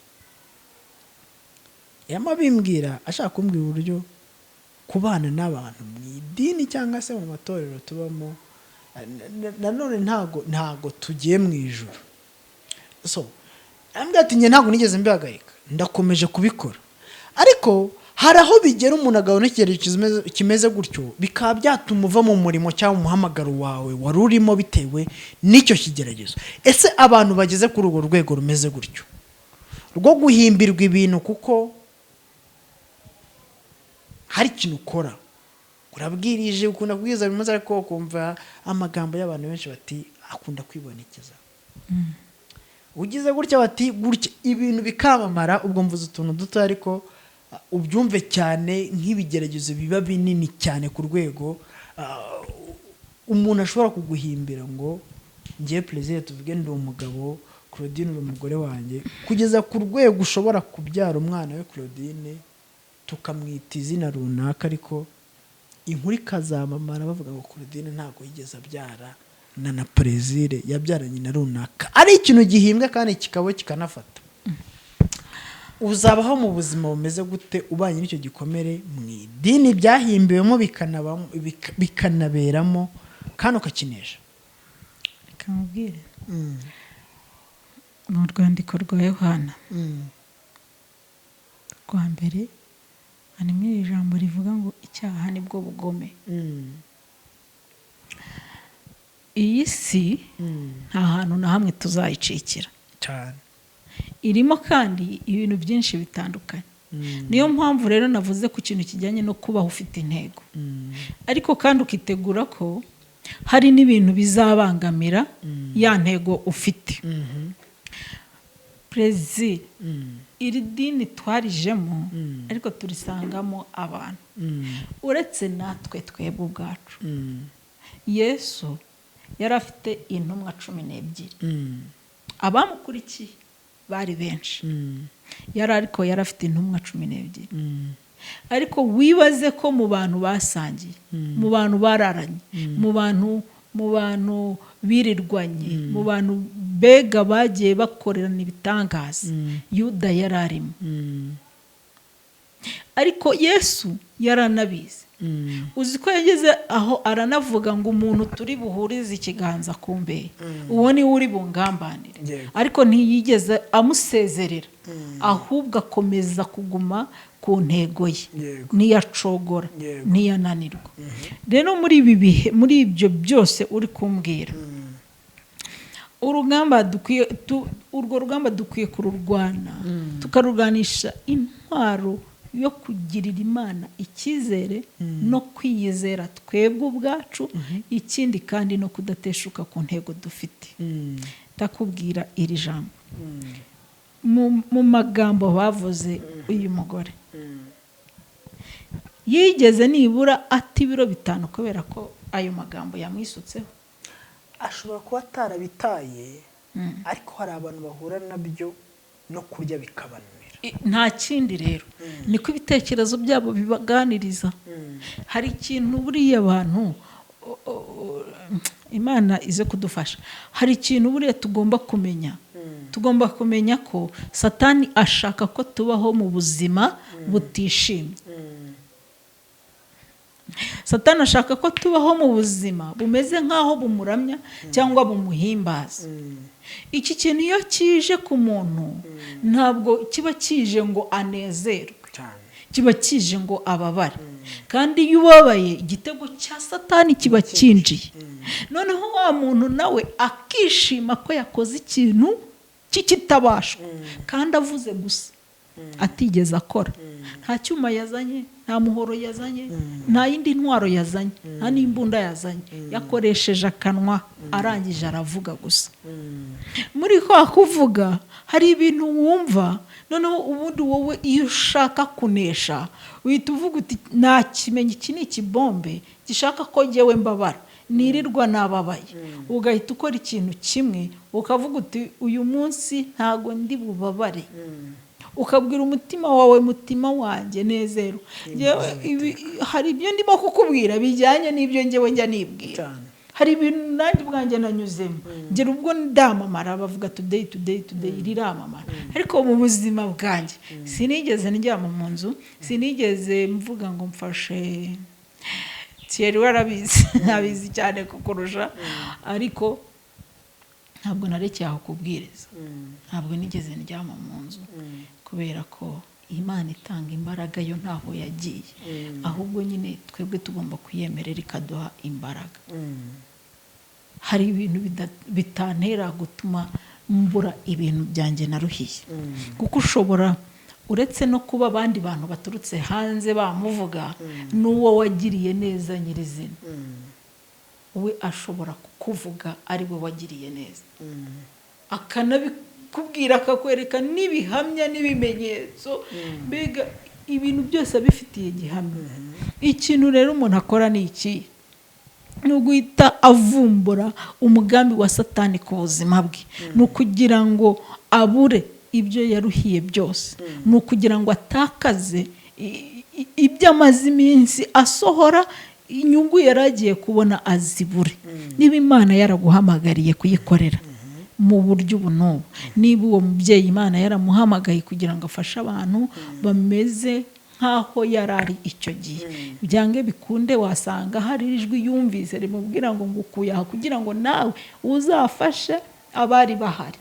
None rero hari ibindi bintu birimo gutuma yanga kugira neza. Uwo muntu azasure Dawidi muri Bibiliya, azamusure muri Bibiliya, bazaganira, kandi ndabizi ko azafashwa. Yego.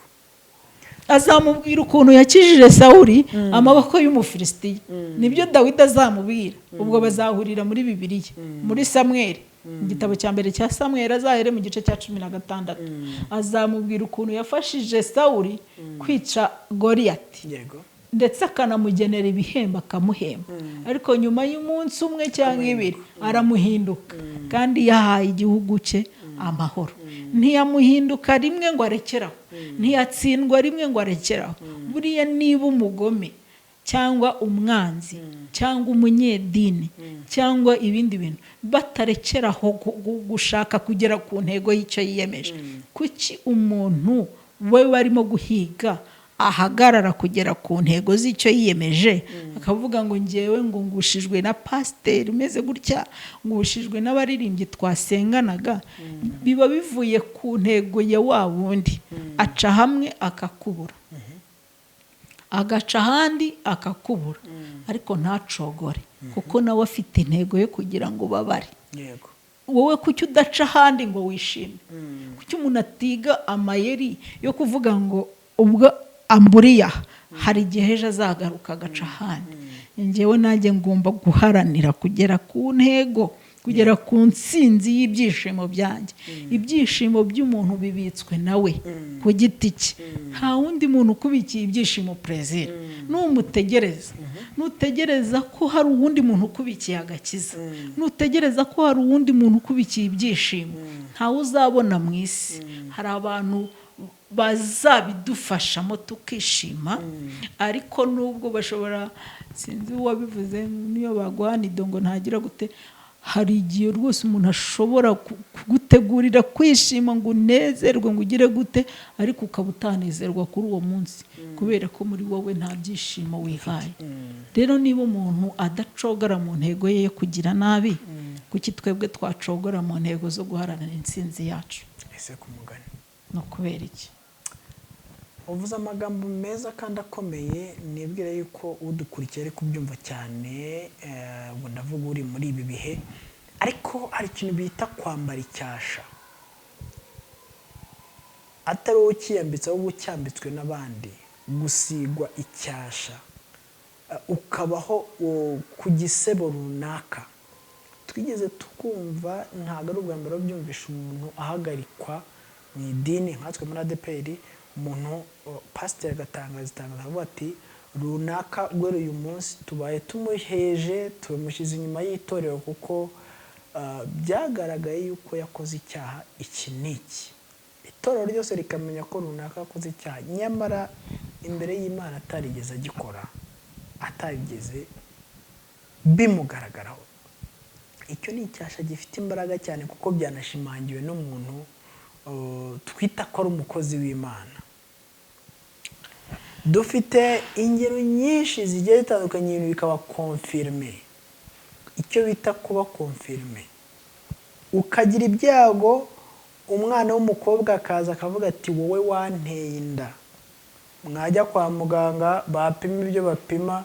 Ubu ngubu haje icyo bita Rwanda Forensic Laboratory, Imana ishimwe ko igitanga n'ubwo bwenge, ariko bitaraza mwajya gupima ibyo bita ngo ninuza amaraso, ugasanga wenda afite A nawe ufite A, sinzi niba ariko bajya bapima, ariko kwa muganga bakaba bareba ibintu bakabona ko byabayo. Nk'urugero, mu minsi ishize umwana bavuze bati bamufashe ku ngufu, bagiye kumupima basanga uwo mwana wenda yari yarataye ubusugi kera, ariko bajya nko gupima bagasanga wenda uwo mwana yafashwe. Ni urugero, ugasanga wenda uwo munsi yigeze asambanaho gato, yigeze asambanaho, ariko bakaza guhimba yuko bamufashe ku ngufu, bajya kureba bagasanga ko uwo mwana uwo munsi yakoreye ibyo bintu. Ugashyirwaho icyo cyasha kikanafata bitewe n'icyo bapimishije. Ibyo bintu bikamenyekana yuko ari byo, kandi nta buryo ufite bwo kwiregura pe. Reka dutange urugero kuri Yosefu. Yego, Yosefu icyaha cyamubayeho gutya, icyo cyasha kimujyaho biranamenyekana, kuko ikimenyetso cyari gihari cy'uko yasigiwe iki, yasize uwo mwenda. Rwose byaremejwe yuko yafashe ku ngufu umugore w'umuntu ukomeye cyane. Icyo cyasha kimeze gutyo, Claudine ntumbwire ngo biyaterwa n'intego cyangwa iki, ko icyo kintu kirakomeye, abantu babanyemo nacyo, kandi ikintu kizakora ku bugingo bw'umuntu, umuntu rwose agasigara akavuga ataho kugira ngo nkomeze mbaha ahantu, nakorera bikarangira, ukagushwa n'ikintu wowe ubwawe utanagezemo uruhare, kuko waranje kwambara icyo cyasha bikawukura mu buntu bw'Imana. Uwo muntu Claudine uramufashije aya magambo? nakubwiye, sinzi niba twagaruka kwa Dawidi wenda ko hari ikintu biri mufashe, ariko itorero ni umubyeyi. reka tubifate nko kuvuka nko mu muryango utakwishimiye, ariko urambwira niba hari ikintu byaba biri gutanga cyangwa tugahindura. komeza ntacyo. uriya Dawidi nawe yavutse atishimiwe, iwabo ntibamushakaga. amaze kuvuka isi atamushaka, ntiyigeze amushyira mu ishuri. ndatekereza ko icyo ari igikomere nacyo gikomeye cyane. atamushyize mu ishuri, ahita amugira umushumba w'intama ze. yego. ndebera rero umwana wavutse mu muryango wifashije,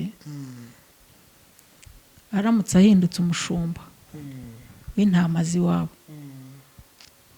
birangira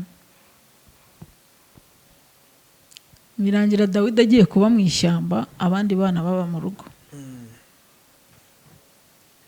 ndizera ko abantu bose bari buze kuganira na Dawidi uko yari ameze, bakabishyira mu buzima bwabo. ego biyumvisha ukuntu Dawidi yari abayeho. kwanza ntabwo niba Yosefu byaramubayeho, tuvuge nyine ko natwe atari inzaduka kuri twebwe. ntabwo ari inzaduka kwanza. yego yego. buriya rero navuze nti hari ikintu cyitwa imitekerereze. imitekerereze y'umuntu niwe nshuti ye nziza aba asigaranye mu gihe cy'ibibazo, kandi nanone niwe nshuti ye mbi iba aba asigaranye mu gihe cy'ibibazo. imitekerereze ishobora kugushuka. Dawidi sindi bubirangiza ibye uko byagiye birangira, byagiye bigenda, nawe ntiyigeze yishimirwa n'abavandimwe kugeza ubwo yabasanze agiye kubagemurira, abashiriye ibiryo. yatunguka bati kakibone karaje. kandi niko Yosefu byagenze kugira ngo agene muri Egiputa. ntekereza ko bene se batifuzaga kumubona, baramubwira bati karosi yaje, kugira ngo bamenye uko bari bubyitwaremo. yego. ubwo buzima rero babayemo uyu munsi nibwo dushobora gucamo. ariko umuntu ashobora kudahindura inzitizi zimukikije, ariko agahindura uburyo abirebamo. yego. ushobora kubona ibintu bikomeye, ariko wahindura imitekerereze ukabona byanze bikunze ugomba kubicamo. mu kuri ibyo bintu nyine bibaho. yego. bibaho. ariko se Yosefu byamubujije kuba uwa kabiri ku mwami? ese kumugana. none se Dawidi byamubujije kuba umwami wa Isirayeli? ibintu byababayeho se mu by'ukuri nta nubwo byari gutuma biyahura. ubaye uri nka Dawidi wari kuva mu ishyamba ukajya murira bene so bize bagize gute? ubaye uri nka Dawidi, Yesaya yari kumpa ibiryo akambwira ati shyira barumuna bawe bize bandusha amashuri bagize gute, niba bakuru be nako mbashyira ibiryo, njyewe ntabyo umpaye, ikorera ibiryo ugende. batajya babiguha kandi ari wowe batabiguha uba mu ishyamba, ari wowe uragiye, wabyikorera ukagenda. icyo gihe imitekerereze niyo ikuyobora. ntabwo uyoborwa n'amasengesho wasenze, ahubwo agufasha, ya masengesho agufasha kubitekerezaho. yego. njyewe nanjye ndamuzi umuntu bicaraga muri komite nyobozi, bakavuga bati se kanaka tumuhagarike, bamwe bati mumuhagarike, yicayemo, abandi bati ntimumuhagarike. umuntu baramutse bamuhagaritse nta cyaha yakoze, umutima we nta kintu umushinze. igihe cyazagera ya minsi nyine muri ADPR batanga rimwe na rimwe amezi 3 igihe runaka, kikazagera akagaruka, kuko umutima we ubundi ntacyo umushinze. nicyo Yobu yavuze ngo umutima wanjye ntuzagira icyo unshinza nyiriwe. mu by'ukuri imbere y'Imana nta kintu umutima umushinze, ariko abantu barakimushinze. hari rero gukiranuka ku Mana no gukiranuka ku bantu. iyo bishoboka gukiranuka ku bantu ubakiranukaho, ariko hari n'igihe biba ngombwa ko urwana urugamba bene so batabishaka. ubizi abantu bose babizi neza yuko mbega ari ibintu nakuzweho kandi bidahari. yego urumva nka Yosefu wasanga yararinze apfa abantu bose bazi ko yamufasha ku ngufu cyane kandi ubu ubwe yararinze ubusore bwe, abaho mu buzima bwo kwizera Imana no gukiranuka kandi azi ko icyo kintu kimuriho. hari umwana ejo bundi ndamubwira ni iyo bibaye ngombwa ko upfukama urapfukama bitewe n'icyo ushaka kugeraho. Iyo bibaye ngombwa ko utuza uratuza bitewe n'icyo ushaka kugeraho. Ubwo byari bitewe n'ibihe yinjiyemo nawe. Hari ibintu bari barimo bamubeshyera mbega bamugerekaho, ndamubwira nti nibiba ngombwa ko usaba imbabazi ugenda usaba imbabazi, si ngombwa ko barindira ko amakosa bazayabona, ndetse si na ngombwa ko ibimenyetso by'amakosa bigaragara, ahubwo bitewe n'icyo ushaka aha hantu uramutse uhavuye byakugendekera gute, banza ubyibazeho. Niba ubona uramutse uhavuye ibintu byakomeze bikagenda neza, have wigendere. Ariko niba ubona icyo uhashaka kitari cyaboneka kandi ukabona gihari, wowe kora igishoboka cyose gituma uguma ahangaha. Yego, aragenda arapfukama asaba imbabazi z'amakosa yose barimo baramurega, kandi muri ayo yose nta na rimwe rimuriho, kuko n'abantu bagerageje kumusabira imbabazi baravuga bati gutya na gutya, baramubeshyera.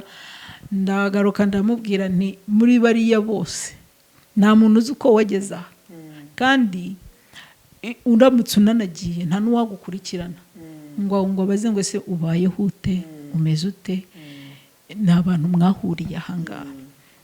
Ariko we waje aha kubera ikibazo wari ufite no kubera impamvu yari ikuzanye. Ese iyo mpamvu yo kubaha yabirangiye? Wikwihenura ngo ugendere mu kigare, icara hasi urambye uvuga uti iri jambo ryaturuvuge ngo mbabarira.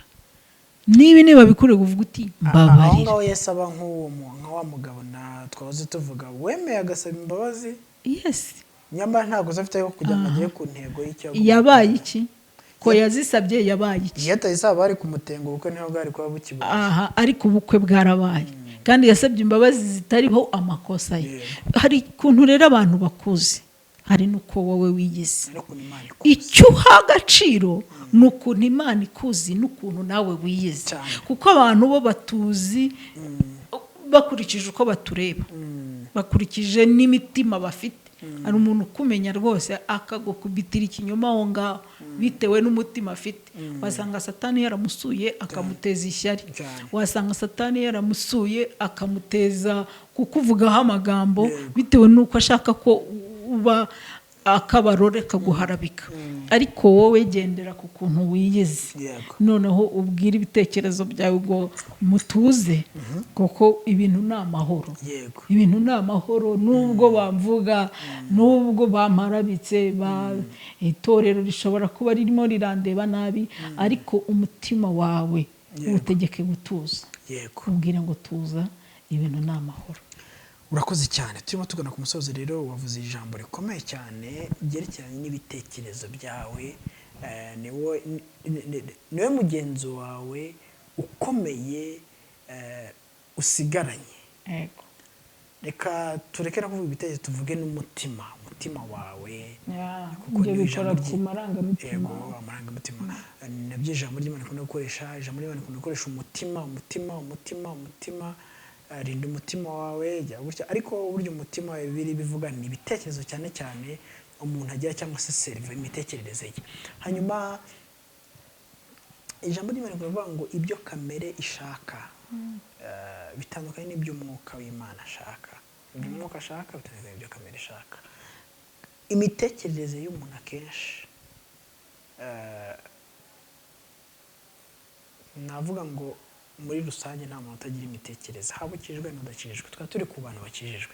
Ese imitekerereze y'umuntu yagufasha iki niba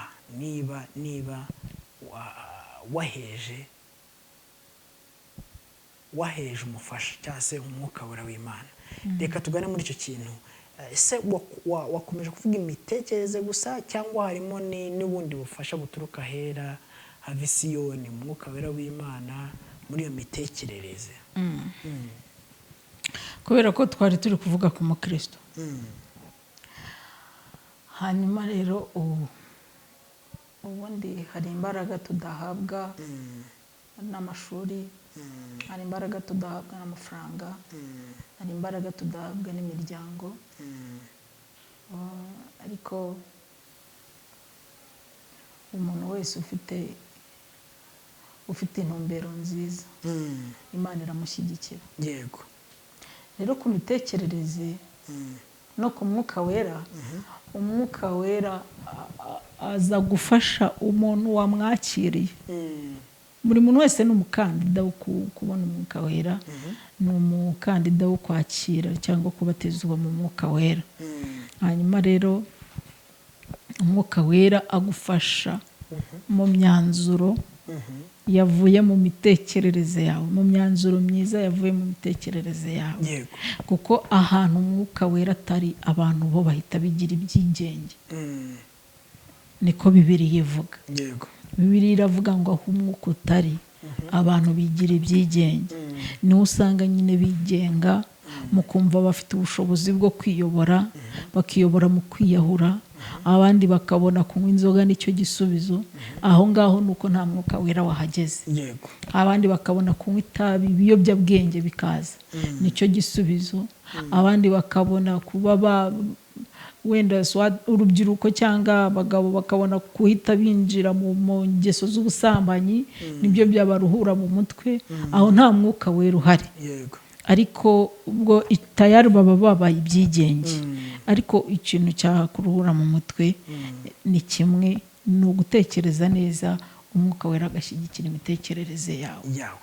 nanone nkwibutse ko nta wundi muganga wundi uriho ushobora gukiza ibikomere keretse Imana yonyine.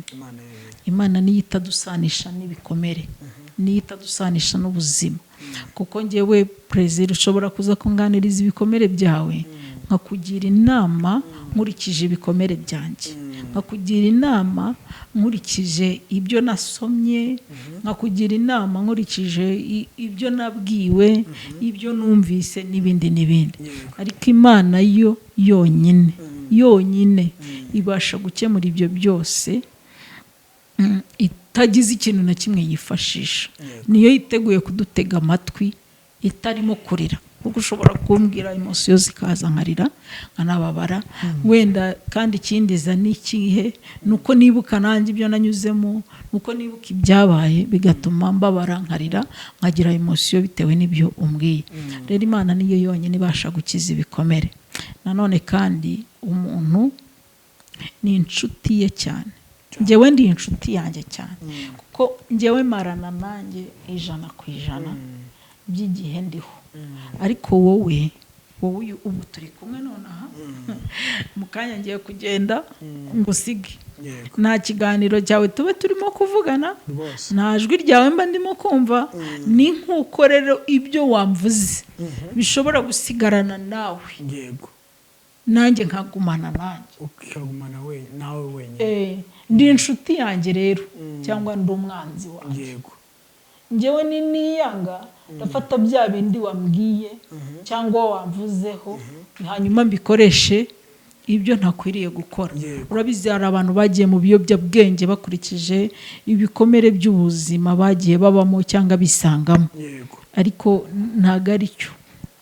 wowe ubwawe ni wowe ukwiye kuba inshuti yawe, kuruta uko umuryango waba inshuti yawe, kuruta uko aho wavutse haba inshuti yawe, kuruta uko inshuti zaba inshuti zawe nyine. umuntu ni inshuti ye ku giti cye, niwe umarana nawe igihe kinini, ni nawe uzamarana nawe igihe cyose azamara ariho. rero icyaba cyiza ni uko abantu bakwitekerezaho kurusha uko batekereza ku by'abandi bavuga n'ibyo bumva n'abandi. Imana ibahe umugisha. urakoze cyane. Yesu aguhe umugisha kandi asubize aho ukuye, dore ko amagambo avuye muri wowe Uwiteka Imana yerekeza umwuka wera kugira ngo arusheho gukiza imitima ya benshi bakomeretse. mwebwe rero mugeze mu kigero no gusenga biri kubananira, mukavuga muti aha nta mbaraga mfite zo gusenga, nta hamwe ho kunsengera, reka nongere mvuge ngo umwuka wera wahawe mwemerere yinjire mu mutima wawe no mu mitekerereze yawe, hanyuma guhe gufata icyemezo. Hari aho bizagera ibintu bifate nk'ibidahari, ubinyuremo rwose, icyasha wambaye ugifate nk'ikitariho, ukomeze urugendo, hanyuma ukuri ngo ntabwo kujya gutsindwa. Uko byagenda kose nubwo ikinyoma cyaba kirekire gute, ukuri kukaba kugufi, ukuri kuzatsinda amaherezo. Kandi naho kutagaragara ukazarinda upfa, nta kizabuza umugambi w'Imana gusohora ku buzima bwawe, nk'uko Yosefu umugambi w'Imana wasohoye ku buzima bwe, nyamara byaramenyekanye yuko yakoze ibyangwa n'amaso y'Imana ndetse n'abantu, ariko bitari ukuri. Reka nemerere umukozi w'Imana Claudine adusengere, asengere buri wese uremejwe n'ikigeragezo, ikigeragezo cyamuhindukiye igikomere. Hari ibyo tutagiye tuvuga mu mazina ariko biriho, abantu barakomeretse benshi cyane kandi baracyasenga. Usibye n'ibyo ngibyo, dufite abantu bagiye bakomerekera mu rusengero cyane, ntabwo twabikomojeho cyane, ariko wenda ubutaha Imana nitwemera tuzaganira ku bantu bakomerekejwe n'abantu bitwa abahanuzi, abavugabutumwa, abantu ngo batumwe n'Imana ku bantu. Njyewe rero njya mpora n'ibibazo, nkumva umuntu arambwira ati umuntu runaka yarambwiye ngo ninkuremo imyenda nsengere nyikuramo, birangira bigenze gutya. Tuzagana kuri abo bantu bakomeretse muri ubwo buryo navuga ngo buri segonderi cyangwa se bukomeye cyane, turebe se bo ni gute bava muri ibyo bikomere. Hari abajya bahamagara benshi bavuga ati ntabwo tukijya mu rusengero, cyangwa tugize amahirwe dukurikira Zaburi cyanyuma, akaba ariho twongera kurira ibyo kurya by'ubugingo. Reka twemerere rero usengera abantu bameze gutyo bahuye n'ibyo bikomere, ngira ngo atubwire ko nawe hari ibyo wagiye unyuramo utabura icyo bivugaho, dore ko hari na byinshi wagiye uvuga byagiye bigufasha.